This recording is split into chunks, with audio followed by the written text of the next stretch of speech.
Hi, How are you? I'm good. How are you? I'm good. Do you want to introduce yourselves for everybody that doesn't know who you are? Yes, my name is Jared Milian, and I'm a pop singer. Sorry. So I have a few, well, I'll start off with a few questions and then we'll get into the music part of it.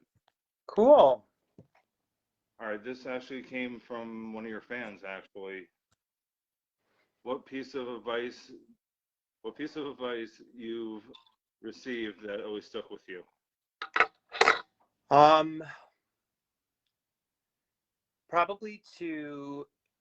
Oh, that's a good question.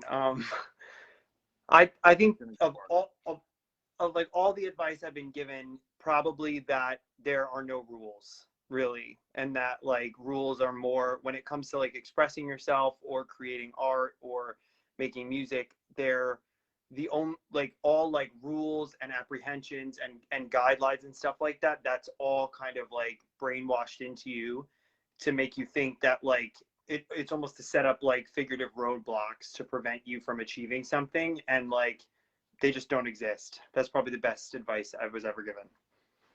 All right, that was coming from Ian. Hi, Um, Ian. how would you describe your music? I would describe it as heavy vocal kind of pop dance music, synthy music. Because it's labeled as queer pop. That's what Queer I. in the yeah. So in an article I did, I said if I had to put it in a box, I would call it like queer pop probably, because What it's does it like mean to you? so like all of my music. So I write with my writing partner and producer Doug Gallo, and he both of us, when I was creating the album, I was saying that I really felt like, growing up, I didn't have a lot of representation in artists who outwardly identified as queer, which I identify as. Okay. And I felt like, I think there's a lot of artists who are really big on kind of being ambiguous, and I totally respect that. But I think growing up, I come from a really accepting environment. My parents are both really supportive of me.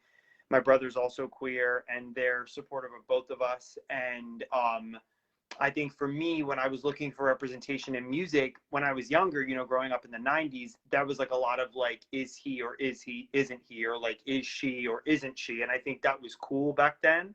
Okay. And I think it's cool now if it's what you want to do. For me, I like having the fact that I'm queer, a part of the LGBTQIA community. I like having it be a part of my brand, because I think that there are probably other kids like me who maybe see that, and they want somebody who's, unapologetically gay and a part of the queer community. You know what I mean? Okay. What would you want to leave as your legacy? If I could inspire one person to if I can inspire one person to really be true to themselves and to leave negativity behind them, that is enough of a legacy for me.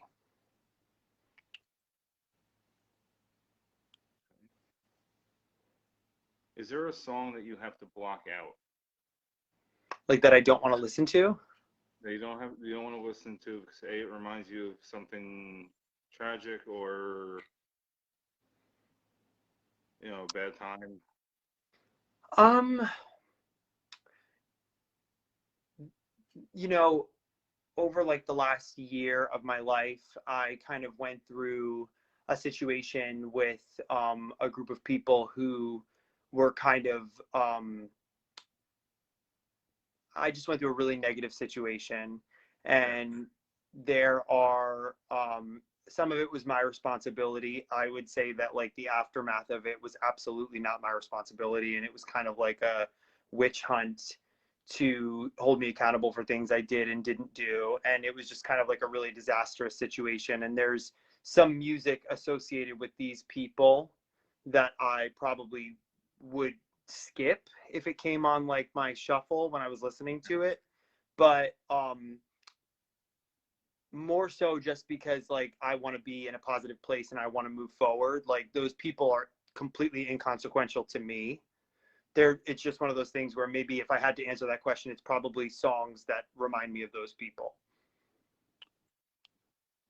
Well, going into that, a long car ride, plane ride, what's on your playlist?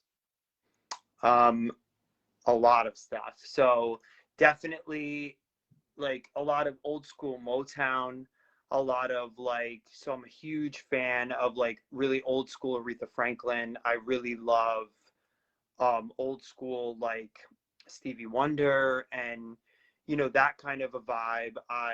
Lauryn Hill is definitely going to be on there as well. Jasmine Sullivan, I'm a huge fan of. I am probably the biggest fan in the world of Paris Hilton's pop album. Okay. Yeah, I think it's next to perfect as far as like pop music goes. I definitely will have like Dashboard Confessional on there. I'm a huge fan of like Dashboard Confessional. You'll definitely get like Hall and Oates will be on a long car ride playlist for me. You'll definitely get um Blondie, Alanis Morissette, Joan Jett. Um, and above all, my favorite artist really of all time is Beyonce. But you'll get like Michael Jackson, Whitney Houston. I'm like pretty eclectic when it comes to taste. With that said, which band or solo artist saved you? I know it's a hard one. Like this is gonna sound super deep, but like if any artist like saved me, it probably would be Doug, who is like who I write my music with and who I like produce everything with.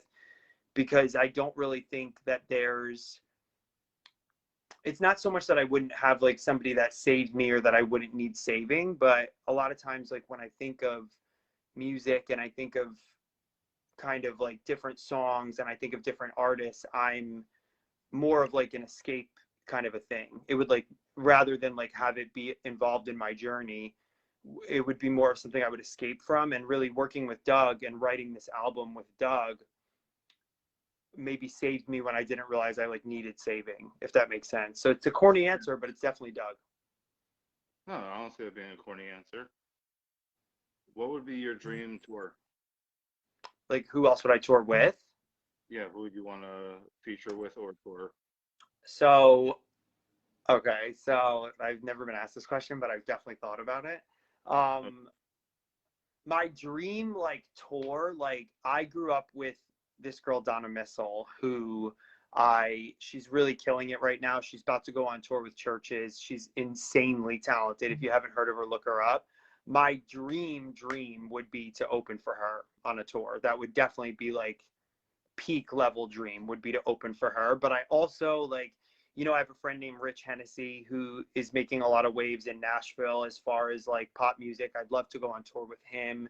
Blaze, who is probably my favorite artist in Asbury Park. Blaze is incredible. I'd love to go on tour with him. I have a You know, friend, Remember Jones, who's killing it. I would love to go on tour with him. Any of those people would all be dream tours. Ways, if you're watching, hit one of us up. I was just with him recently. Yeah, I just spent the whole weekend with him. He's incredible. We Yeah. definitely have big plans. Blaze also works with Doug, so we definitely have like some plans to do maybe a song together. Like I would love to go on tour with Blaze. That would be like ideal.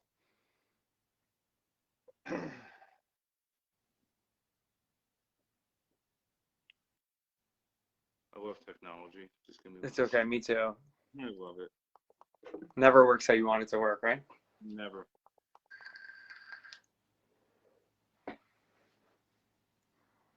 If you can talk to a musician, dead or alive, for an hour, who would that be?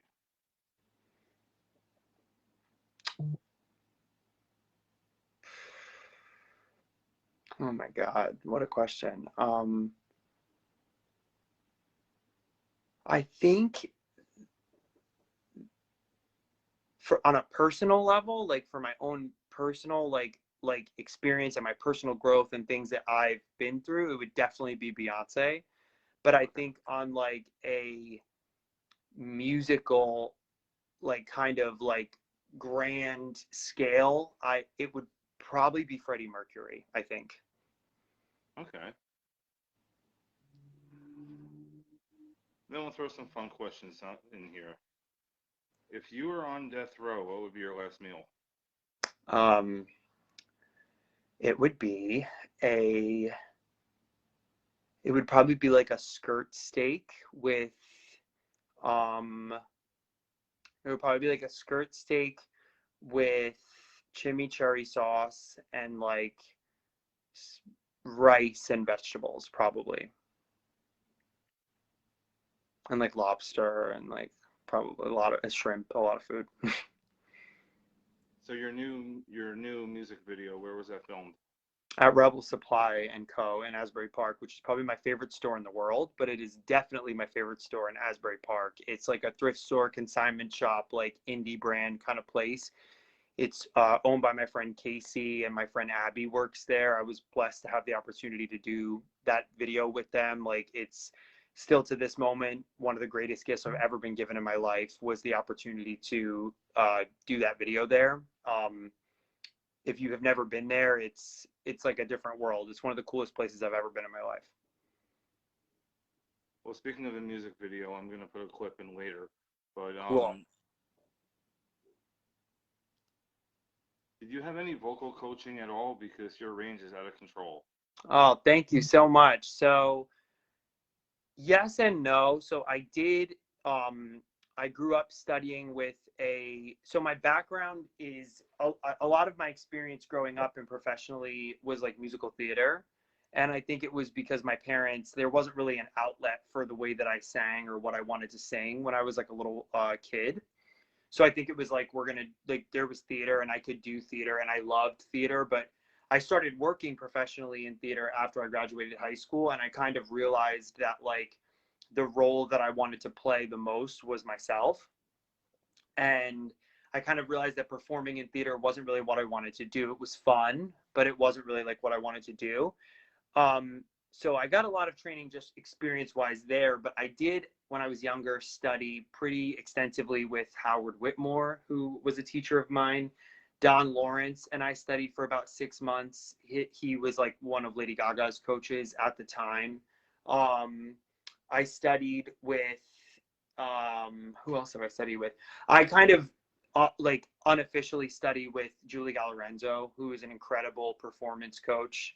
So yeah, Julie Galarenzo, Howard Whitmore, and Don Lawrence are the people that like are on my resume. But with my range, which I appreciate the compliment, it was really more about just like being an overachiever and having a lot of female influences growing up. And I wanted to sing songs that they were singing, so I just was going to teach myself how to sing that high and figure it out. It doesn't always work out. Like, that's a great, like, Leaving You Behind was a great moment vocally for me, and I'm really happy that it's out, and I'm really proud of it. Doug and I are super happy with how it's like moving people. But like, it's range is an illusion, if you will. That's a quote from Julie Galarenzo, who I just mentioned. And it's one of those things where like I never really studied on how to sing high. It was more of like I wanted to sing high, so I was going to figure out how to do it. What's your go-to karaoke song? I'm the Only One by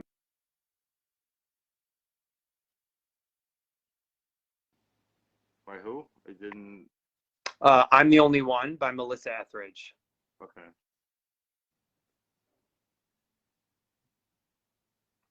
So where do you see your journey going?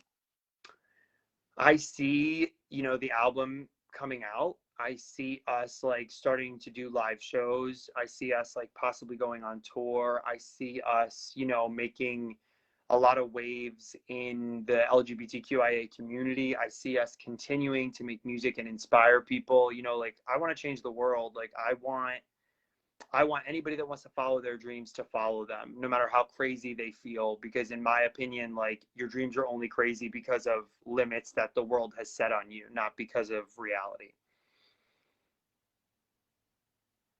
What's your favorite venue to play? It's we haven't done a lot of shows, so it's definitely, we haven't really done any live shows, Doug and I, not yet, because we recorded this album in the midst of the pandemic. And I actually have never performed any of my own original music live ever. So I would say that if I had a venue, like a dream venue, it would probably be like the Stone Pony in Asbury Park. That would probably be like my dream venue to perform at. And venues that I've performed at, really in Asbury Park, my favorite is the Saint. But Stone Pony would be the dream. That would be the goal.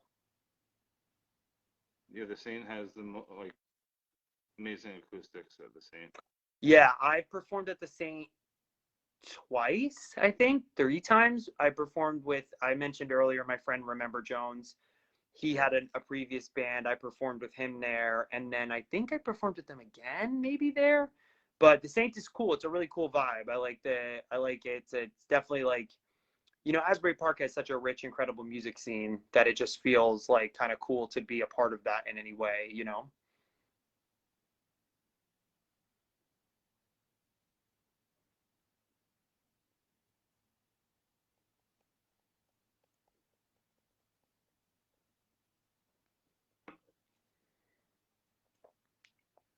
When you do start playing, do you care what? When you do start playing again, where do you care where you're on the bill? No, no. I just care. I don't even need to be on the bill, to be honest.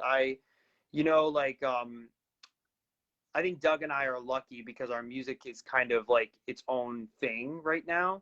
And it's like kind of, it doesn't really fit into any one particular genre. And, you know, I come from a big gay family, the Milian family, the Milian Mafia, and we have a lot of different really strong relationships in the gay community. So I think what's cool is, you know, Doug and I could end up performing at concert venues and gay clubs, which a lot of, I think, queer artists maybe get caught in one of those. So I think it's cool. So I don't care where I am on the bill as long as I'm on it, and I don't even need to be on it. I just want to perform. Do you have any funny stories or on stage that's happened? Um, you know, not really. I guess I wish I did. I've definitely forgotten the words to things I'm supposed to be performing before. I like, you know, Doug and I are working on an acoustic version of Leaving You Behind, and we were at this in the studio a few weeks ago, kind of just messing around with it to like see the way we would do it. And I overestimated how tired my voice had been.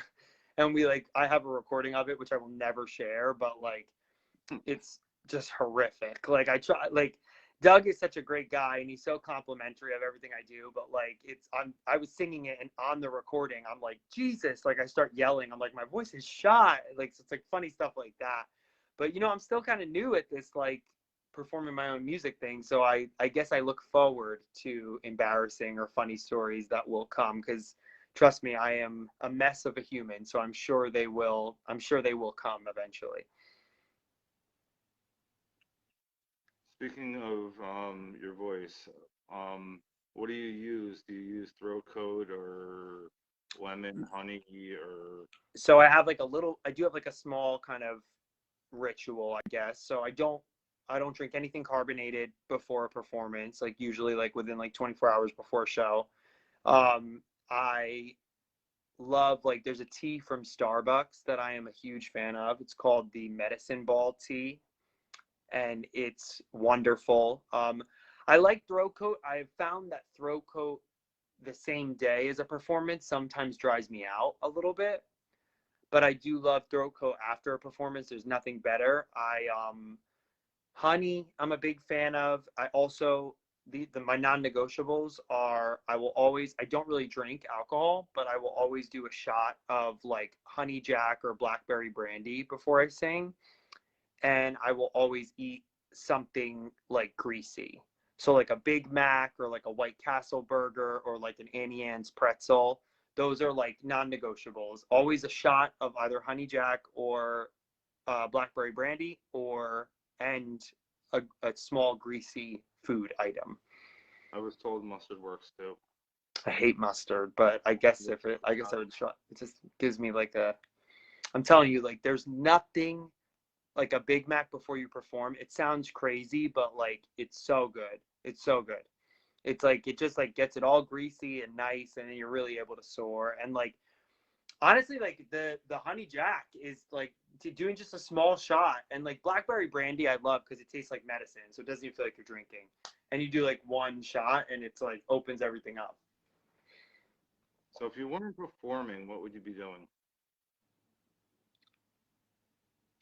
I've never not really performed. It's probably like a like it, you know, I'm so lucky. Like I come from a family of other performers, and I have like the Milian Mafia that surrounds me, and I've just been very supported. So that's a good question, but I don't really know. I think maybe I would love to be like a counselor, like a therapist for young queer kids. I would love to, maybe like that's probably the best answer is I'd probably be like a counselor or a therapist for like young queer kids kind of trying to find their identity. You said earlier to me that you do charity work. I have done some charity work. So I have worked with different groups. My I've worked with so I usually do like a concert every year that I put together. My family has their own Relay for Life team, Okay. and we've raised thousands of dollars for Relay for Life over the last 3 years. Every concert we've done has made like $1,500 to $2,000. The Milian Mafia and I, we volunteered our time a few years ago for New York City Gay Pride, for the Hedrick and Martin Institute, which is a school, if I'm not mistaken, for homeless, trans, and LGBTQ youth. And it's like it's like the Ali Forney Center. It's called the Hedrick and Martin Institute. It's right in New York City, and we spent the day with their students, and they were all marching in the Pride Parade, and me and the Milian Mafia like did their makeup. I'm pretty much always like, if there's something I could do to give back to the LGBTQIA community or the Black community or any of the other marginalized communities that I feel a strong connection to, I'm always available and open to give back to them. That's great. Yeah, I think it's what it's about. You know what I mean? I think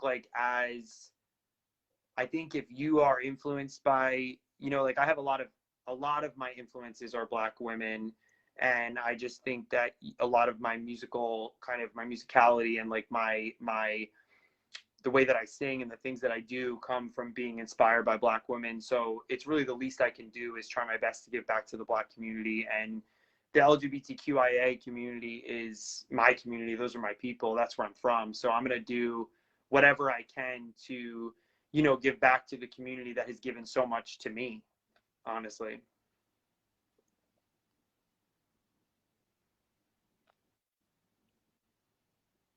Well, unfortunately, I wasn't able to go down, but how was Pride this year? It was amazing. It's there, I have been to a lot of different prides around the country, and I've gone to a lot of different gay clubs and different venues, traveling with the Milian Mafia. I've been to DC, and we've been to LA, we've been to New York, and we've been to Philly, and I've been to Chicago on my own. And like I've done a lot of different things where I've been to all different prides, and every kind of pride. We went to DC Pride a few years ago. Every pride like has their thing, Yeah. but there's just like something about New Jersey Pride in at Paradise that is, it's euphoric, It's like it's home. It's really home, and it was amazing. The weather was beautiful. Shep Pettibone DJ'd the tea dance. It was incredible. Manti Mandel, Empress Vizcaya, and Jolena Jasmine performed. It was one of the best tea dance drag performances I've ever seen in my life. It couldn't have been more perfect. When things go wrong on stage or before performance, how do you deal with it? I think you just got to make it work. I think it depends on the severity of what's going wrong, but I think that the way you avoid that, in my opinion, is to be obnoxiously prepared.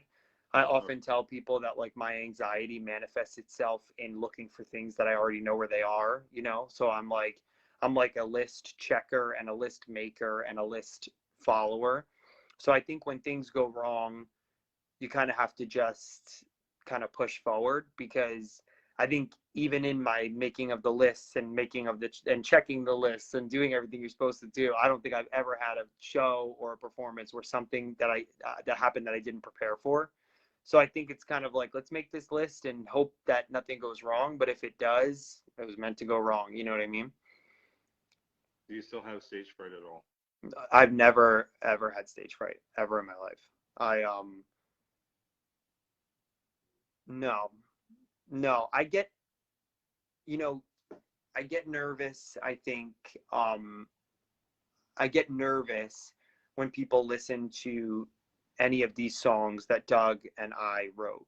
I get very nervous. And I think it's because Doug and I worked in this like pandemic bubble for a while, and we created all this music and we love it. And I think that when I share it with other people, I love people's opinions and I love people's responses, but I do get nervous because, you think something's great and you think it's good, and sometimes it's not, or sometimes maybe somebody has advice or constructive criticism. I get nervous sharing my music with people because sometimes I get nervous that I won't be able to accept what they're going to tell me, if that makes sense. But I've never gotten stage fright ever in my life. I'm much more nervous like going to the DMV, or like I'm much more nervous like going into a party where there's people I don't know, or like if I'm cooking for people, or like, something like that. I'm probably more nervous for this interview than I would be going on stage. Really? Yeah. Uh-huh. My parents were like, I have really incredible parents, and they were very much like, there's nothing in this world to be afraid of but us. So don't worry about anything.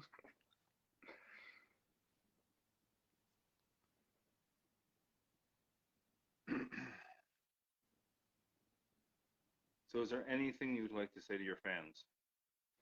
Yeah, I'm not sure that I have fans, but if I do, I think that's really cool. If there's anything I would like to say to the people that listen to the music that Doug and I have created, it is just to follow your dreams. I know that sounds so cliche, but I think we tend to get like really tied up in negative thoughts, and I think sometimes we get like we feel like at some point like negativity is going to leave and it's going to go away, so we'll eventually get to that place where we're able to like get over it. And I don't knock anybody's thought process, but it's just not mine. I don't think that negative thoughts ever go away, and I don't think that like, depression and feeling sad and feeling not enough or feeling less than, I don't feel like that ever really like disappears. So I think if my message could be anything, it's that stop waiting for those feelings to go away and just leave them behind. You know what I mean? And kind of just move them where they need to go and use them to excel yourself into what it is that you're following. Follow your dreams, believe in yourself, and really, like, when you're looking out at what you want in life, don't put any limits on what you can have. You know what I mean? And I'm not saying like, if I want to be president of the United States, I'm not going to wake up tomorrow and be president. But if you want something, dedicate time to researching how you're going to get it. Some of these songs on this album are years old. They really are.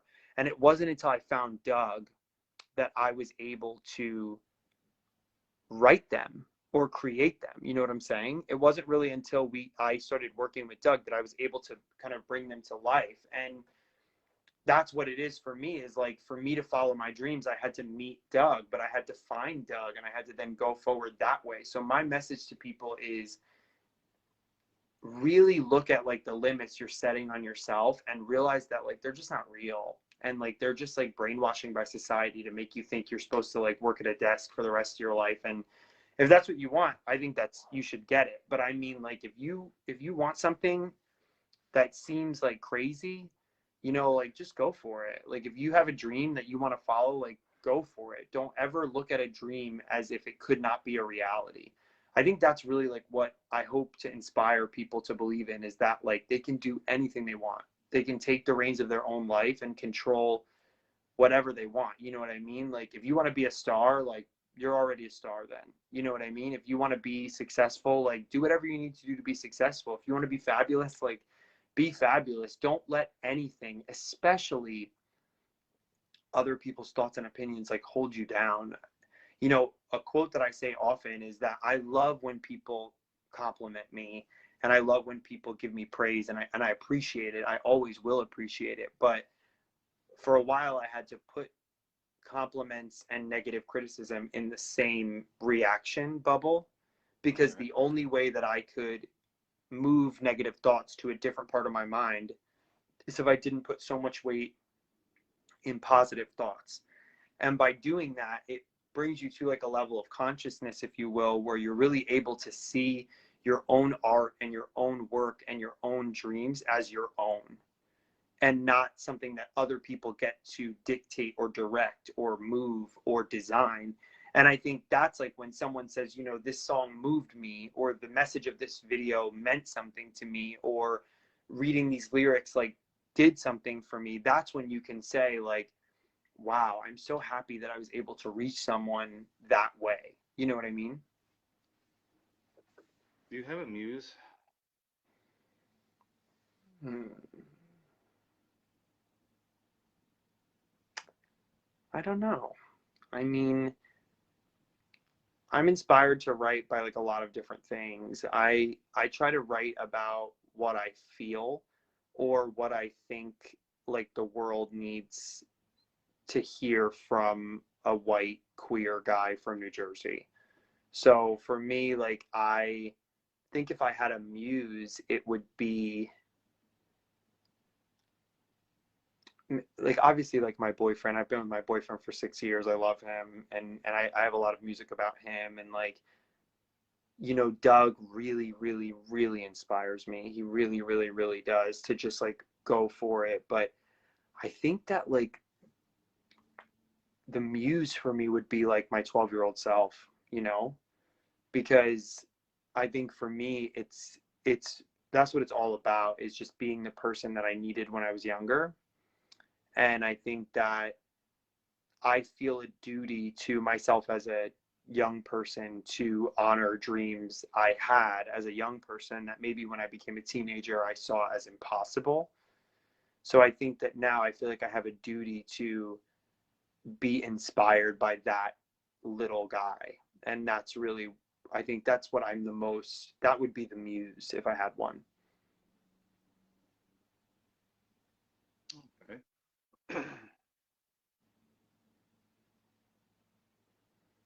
Is there anything you would like to promote? Yeah, I mean, Leaving You Behind is out on all streaming platforms. You can get it on Apple Music, iTunes, Spotify. Check out the video on YouTube. The video's on Instagram. You know, like follow me on Instagram, which is Jared Milian_. Follow Doug on Instagram, Weather Channel Jazz. We have like a lot of really cool shit that we're trying to put out that like is on its way. You know what I mean? We just had like I have a creative meeting next week with the team, and we, you know, that was the best thing about Leaving You Behind, was as soon as it came out, it was like, all right, what's next, you know? So I think that follow us. Like, you can go to my website, jaredmillion.com, douggallo.com. He has a website as well.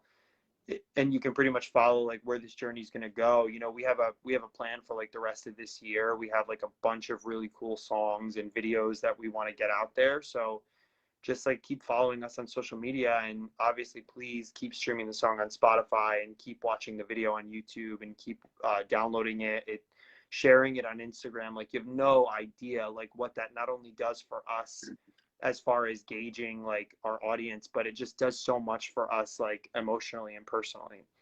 So it's been really, really, really, really overwhelming in the best way, and cool. So to go to the music video, so I'm going to put it in a clip in here at some point. How did you cast everybody?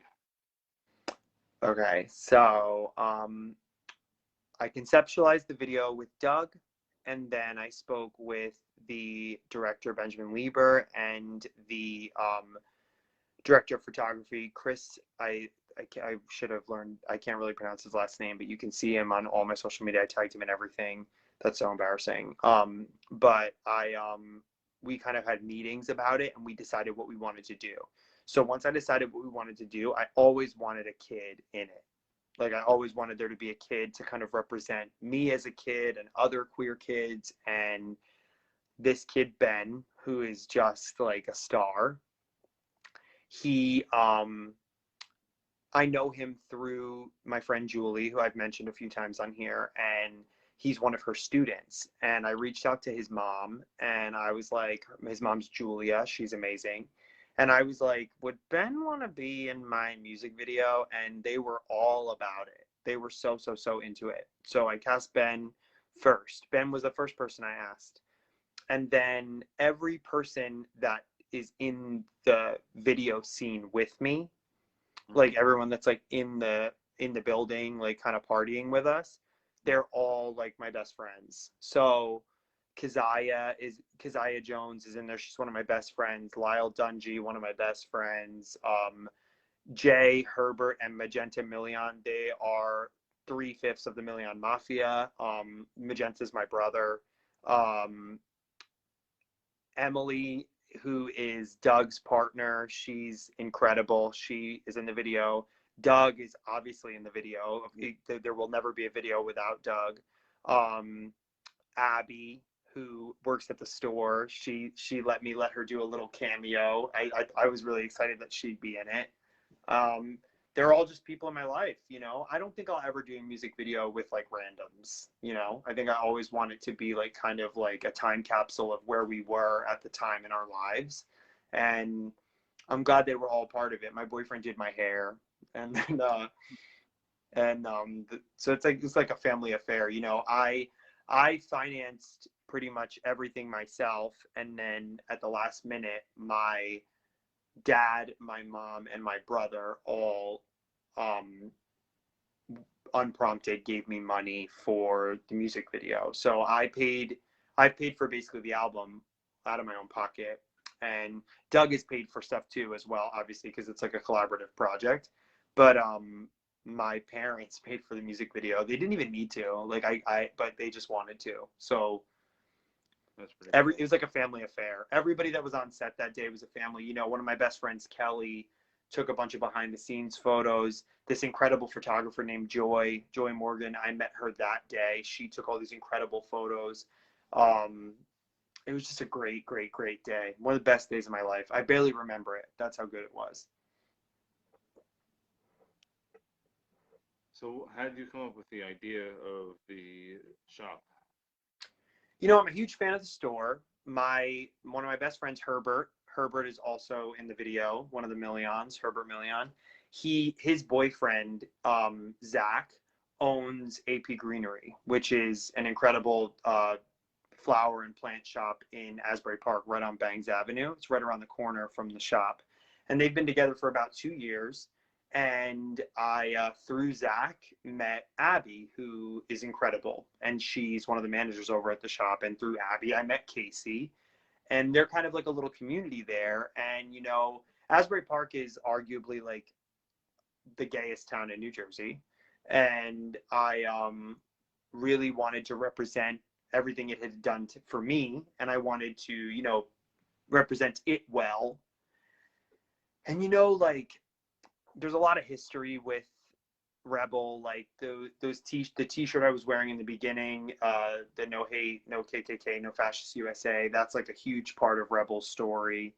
And Casey's just a badass, and she owns the place, and she's just really cool. And you know, honestly, like between you and me, like I never thought they would say yes. I really didn't. I didn't think that they would say no, but I thought they'd be like we, you know what I mean? Like we can't do this, we can't do that. And literally they were like, do you want us to close early for you? I was like, wait, what? Like, they're like, whatever you want, you can have. They're like, whatever you need. Like, there's a lot of the clothes I wore in the video were pieces that I had purchased there. So it was kind of this thing where I was like, if I'm going to film it anywhere in Asbury, where am I going to film it? And, you know, what would be cooler than like a party in like a consignment shop? You know what I mean? And it's such a badass store, man. Like, it just has such a cool, like, you walk into it, like I've been to it like 3 times since. I'm obsessed with the store, I'm telling you. And I've been to it like 3 times since we filmed the video. And it just like, it looks like a place where a music video should be filmed. You know what I mean? I'll have to check it out next time. You have to, you have to, you have to, you have to. It's just, it's like one of my favorite stores in the entire world. I don't think I've ever gone there and not bought something.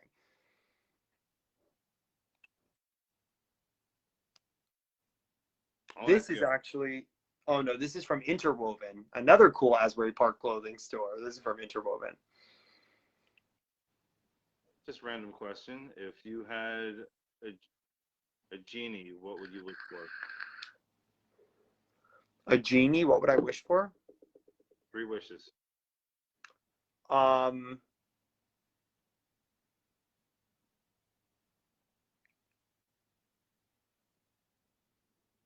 I would wish for enough money that I could continue to make and write music without having to worry about having like a survival job. Okay. And enough within that, I'm going to do a hybrid wish. Within that, enough money to make money and enough money to take care of my family. I would want my boyfriend to never have to work again. I would want all my siblings like to never have to work again. I'd want my dad, my mom, their prospective partners. I would want my sister-in-laws, Angela and Ashley. I would want them and their kids to never have to work again. So I'd want like enough money to really take care of my family and really pursue my dreams and goals. Okay, second wish. I would wish for I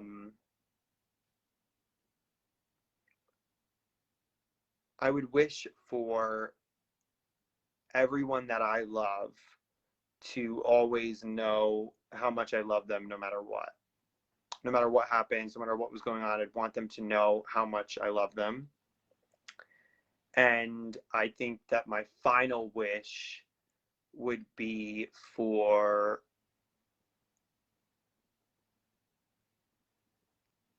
Doug and I to win like a Best New Artist Grammy. That's probably, yeah, that's it. That's pretty cool. Yeah, I mean, those are like, okay. I feel like they're like, I'm like, I want everyone to be happy, but like, I really do. Like, I just want like everybody around me to be happy.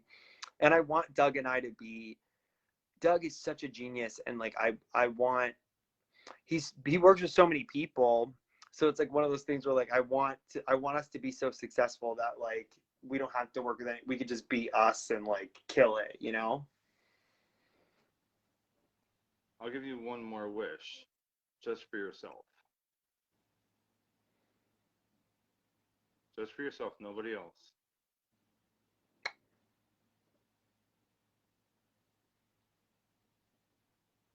I think I would wish that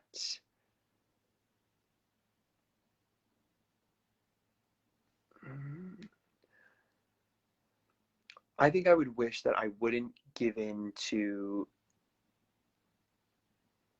negative thoughts as often as I sometimes do. I think. I think that would be a big wish for me. I sometimes find myself like I like to say like rolling around in the mud with pigs. Okay. And I think that I would wish that I was able to like rise above negativity. I'm getting so much better at it than I've always been, but I think I wish that I preach like love yourself. I preach like love other people. I preach like don't listen to other people's thoughts. And 98% of the time I practice what I preach. And I think a wish for myself would be that for the other 2% of the time, I would practice what I preached. But when you're in that situation, what gets you out of it? Music, love, nature, like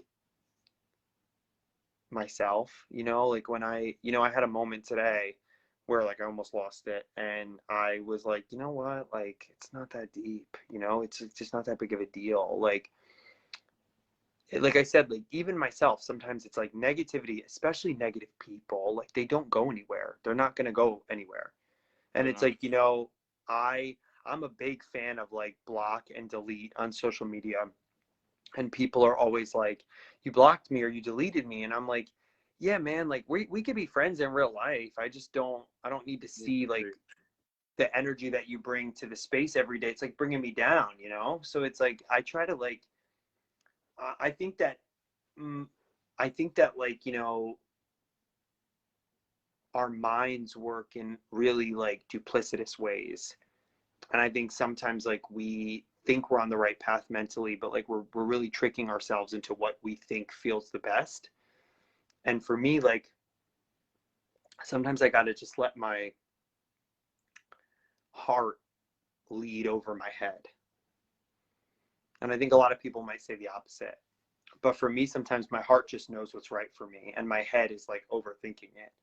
So I think sometimes I think I just want to like kind of like push forward, you know?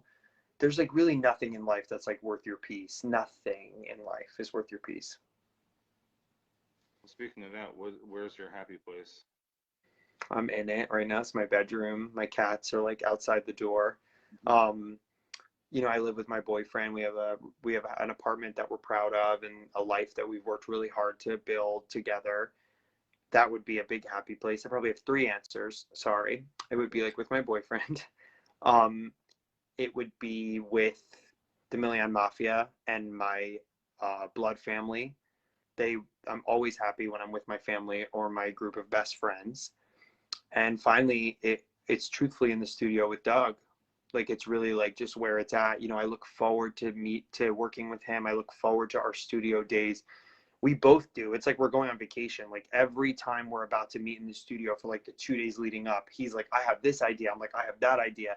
But always in those messages, I'm like, I'm so excited to see you. I'm so excited to work with you. I miss you. You know what I mean? Like we just really vibe together. And like his partner Emily is so cool and such a great person to be around. And like it just like it that definitely my happy place would be there as well. Home studio wise, do you use Reaper, Logic, or Pro Tools? So I don't know, actually. Doug is the man behind the curtain when it comes to that. He would be the one that we would ask.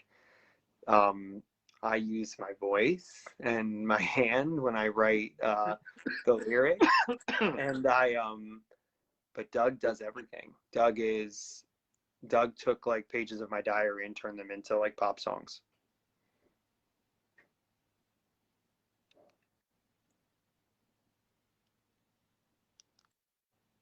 Are you happy when you write?